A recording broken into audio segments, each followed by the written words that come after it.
Hello everyone, 10th class. This is your chapter 5 Footprints Without Feet from book Footprints Without Feet. The two boys started in surprise at the fresh muddy imprints of a pair of bare feet. दो लड़कों ने आश्चर्य के साथ कीचड़ भरे एक जोड़ी नंगे पैरों के ताजे पद चिन्हों का पीछा करना शुरू किया. What was a bare-footed man doing on the step of a house in the middle of London? एक नंगे पैरों वाला आदमी घर की सीढ़ियों पर लंदन के बीच में क्या कर रहा था? And where was the man? वह आदमी कहाँ था? As they gazed, a remarkable sight met their eyes. जैसे ही उन्होंने नज़र डाली, उन्हें एक अनूठा नज़ारा देखने को मिला. A fresh footmark appeared from nowhere. एक ताज़ा पद चिन्ह कहीं से उभर आया. Further footprints followed, one after another, descending the steps and progressing down the street. पद चिन्ह आगे उभरते हुए एक के पीछे दूसरा सीढ़ियों से नीचे उतरते हुए और गली में आगे बढ़ते हुए नजर आ रहे थे. The boys followed, fascinated, until the muddy impressions became fainter and fainter and at last disappeared altogether. लड़कों ने मोहित होकर तब तक उनका पीछा किया जब तक कि वो पद चिन्ह और धुंधले होते हुए अंत में बिल्कुल खत्म नहीं हो गए थे. The explanation of the mystery was really simple enough. पहेली का राज बिल्कुल सरल था. The bewildered boys had been following a scientist who had just discovered how to make the human body transparent. अचंभित लड़के एक वैज्ञानिक का पीछा कर रहे थे जिसने हाल में ही खोज की थी मानव शरीर को पारदर्शी कैसे बनाया जाए. Griffin, the scientist, had carried out experiment after experiment to prove that the human body could become invisible. Griffin नाम के वैज्ञानिक ने यह सिद्ध करने के लिए कि मानव शरीर अदृश्य हो सकता था, उसने एक के बाद एक प्रयोग किए. Finally, he swallowed certain rare drugs and his body became as transparent as a sheet of glass, though it also remained as solid as glass.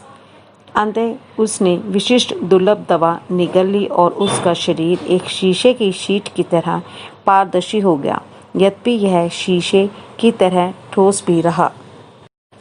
Brilliant scientist though he was, Griffin was rather a lawless person. यद्यपि Griffin एक प्रतिभाशाली वैज्ञानिक था, फिर भी एक स्वेच्छाचारी व्यक्ति था. His landlord disliked him and tried to eject him. उसका मकान मालिक उसे पसंद नहीं करता था और उसे घर से निकालना चाहता था. In revenge Griffin set fire to the house. बदला लेने के लिए ग्रिफिन ने घर को आग लगा दी. To get away without being seen he had to remove his clothes. बदला लेने के लिए जब उसने घर को आग लगाई और वह तब आग लगाकर भाग निकलने के लिए उसने अपने कपड़े वहाँ से उतारने शुरू कर दिए. Thus it was that he became a homeless wanderer, without clothes, without money, and quite invisible. इस प्रकार वह एक बेघर घुमक्कड़ बिना कपड़ों के बिना पैसों के और बिल्कुल अदृश्य व्यक्ति बन गया. Until he happened to step in some mud and left footprints as he walked. जब तक कि अचानक उसके पैर कीचड़ में पड़ जाने के कारण उसे पदचिन्ह नहीं छोड़ दिए. He escaped easily enough from the boys who followed his footprints in London. वह उन लड़कों से पर्याप्त आसानी से बच निकला जो कि लंदन में उसके पद चिन्हों का पीछा कर रहे थे. But his adventures were by no means over. किंतु उसके दुस्साहसिक कारनामे अभी समाप्त नहीं हुए थे. He had chosen a bad time of the year to wander about London without clothes. उसने लंदन में बिना कपड़ों के घूमने के लिए वर्ष का एक बुरा समय चुना था. It was midwinter. यह विंटर का बीच का समय था. The air was bitterly cold and he could not do without clothes. हवा बहुत ज़्यादा ठंडी थी और बिना कपड़ों के उसका काम नहीं चल सकता था. Instead of walking about the streets, he decided to slip into a big London store for warmth. गलियों में घूमने की अपेक्षा उसने लंदन के एक बड़े स्टोर में गर्माहट के लिए चोरी छुपे घुस जाने का निर्णय किया. Closing time arrived, and as soon as the doors were shut, Griffin was able to give himself the pleasure of clothing and feeding himself without regard to expense. Store बंद होने का समय हो गया और जैसे ही दरवाजे बंद हुए, ग्रिफिन खर्च की परवाह किए बिना ही स्वयं को कपड़े पहनाने और खाना खिलाने का सुख देने में सक्षम हो गया।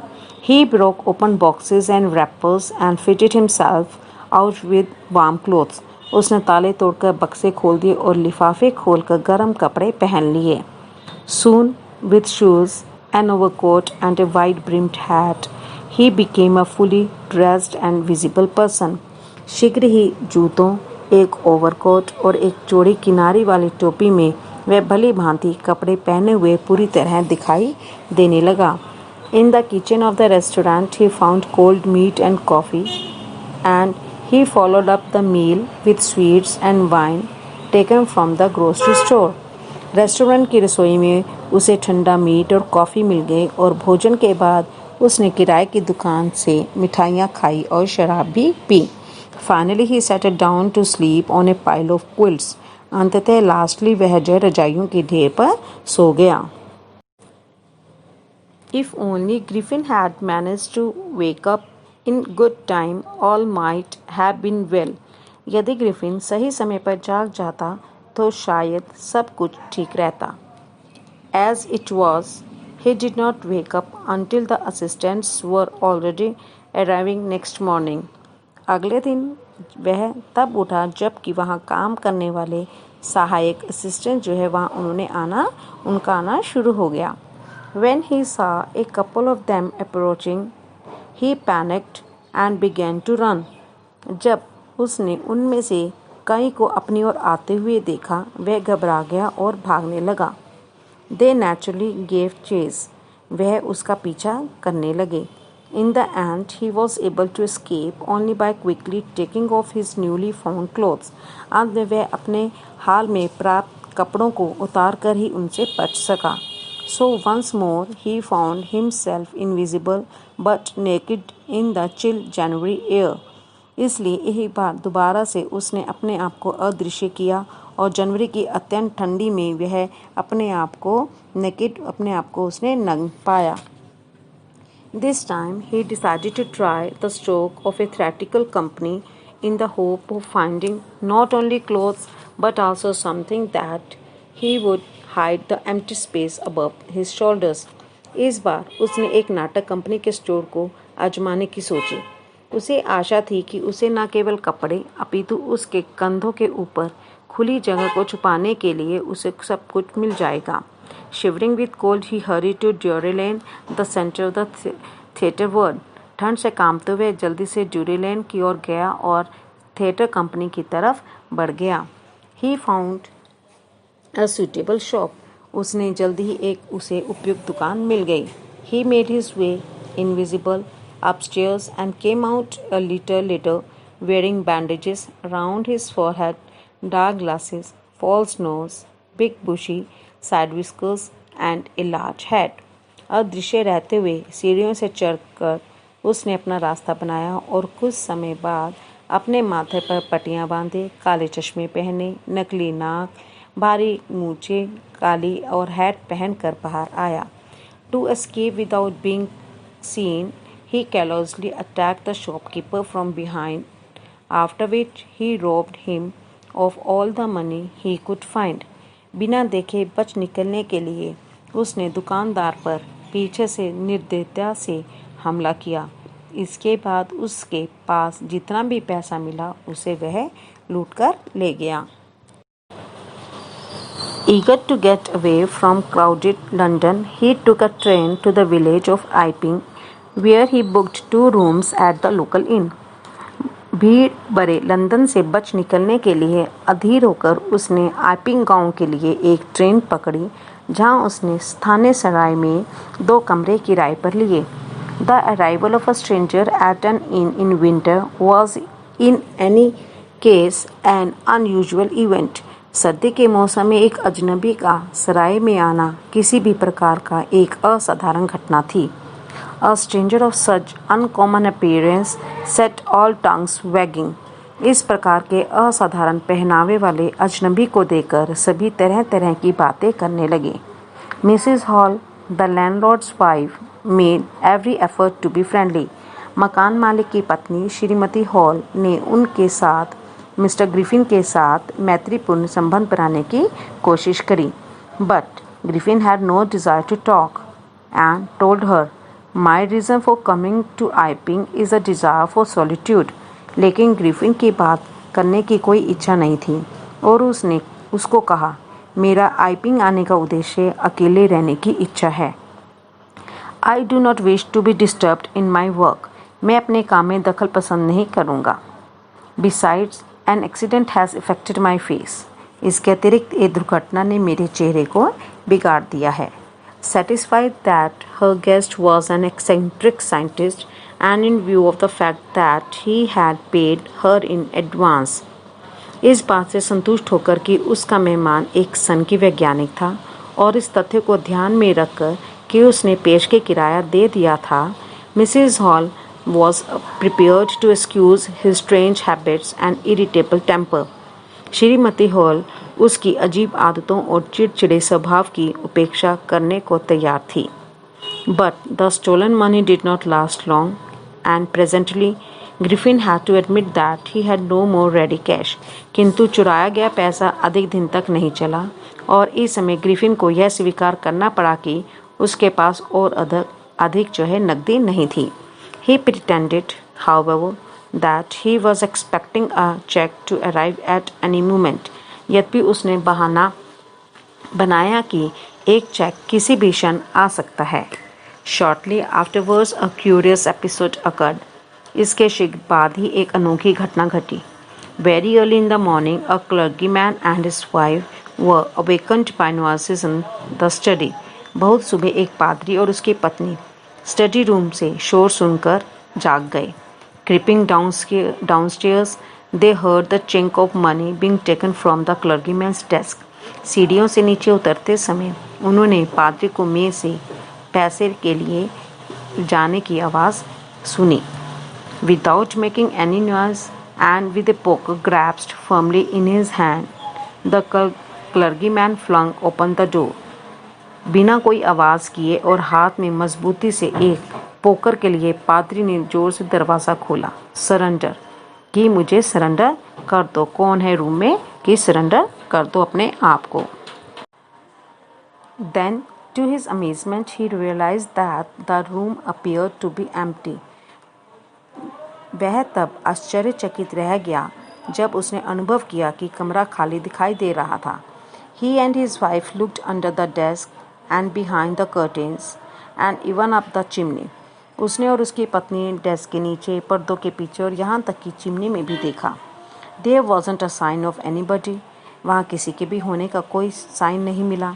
Yet the desk had been opened and the housekeeping money was missing. इसके बाद भी डेस्क खोली गई तो उसमें देखा कि घर के खर्च के पैसे नहीं हैं, वो गायब हैं। Extraordinary affair, the clergyman kept saying for the rest of the day. असामान्य बात, पूरे दिन पादरी यही कहते रहा। But it was not an extraordinary as the behavior of Mrs. Hall's furniture a little later that morning. किंतु यह उतना असामान्य नहीं था जितना कि उस सुबह इसके कुछ समय बाद श्रीमती हॉल के फर्नीचर का व्यवहार हुआ। The landlord and his wife were up very early and were surprised to see their scientist door wide open. मकान मालिक और उसकी पत्नी सुबह जल्दी उठ गए थे और उन्हें यह देखकर आश्चर्य हुआ कि वैज्ञानिक के कमरे का दरवाज़ा पूरा खुला पड़ा था। Usually it was shut and locked, and he was furious if anybody entered the room. आमतौर पर यह बंद रहता था और इस पर ताला लगा रहता था। यदि कोई उसके कमरे में चला जाता था तो वह गुस्सा होता था। The opportunity seemed too good to be missed. यह मौका इतना अच्छा था कि उसे छोड़ा नहीं जा सकता था। They peeped around the door, saw nobody, and decided to investigate. उन्होंने दरवाजे से झांक कर देखा, कोई दिखाई नहीं दिया और उन्होंने जांच करने का निश्चय किया। The bedclothes were cold, showing that the scientist must have been up for some time, and stranger still, the clothes and bandages that he always wore were lying about the room. बिस्तर ठंडा था, जो यह दर्शाता था कि अवश्य ही वैज्ञानिक को उठे हुए काफ़ी समय हो चुका था और इससे भी अजीब यह कि वह कपड़े और पट्टियाँ जिन्हें वह सदा पहने रखता था कमरे में बिखरे पड़े थे। All of a sudden Mrs. Hall heard a sniff close to her ear. अचानक श्रीमती हॉल को अपने कान के पास सूंघने की आवाज़ सुनाई दी। A moment later, the hat on the bedpost leapt out and dashed itself into her face. एक क्षण बाद बिस्तर के सिरहाने रखा हैट अपने आप उछलता हुआ उसके चेहरे पर टकराया। Then the bedroom chair became alive. इसके बाद बेडरूम की कुर्सी भी alive होगी, जीवित हो उठी।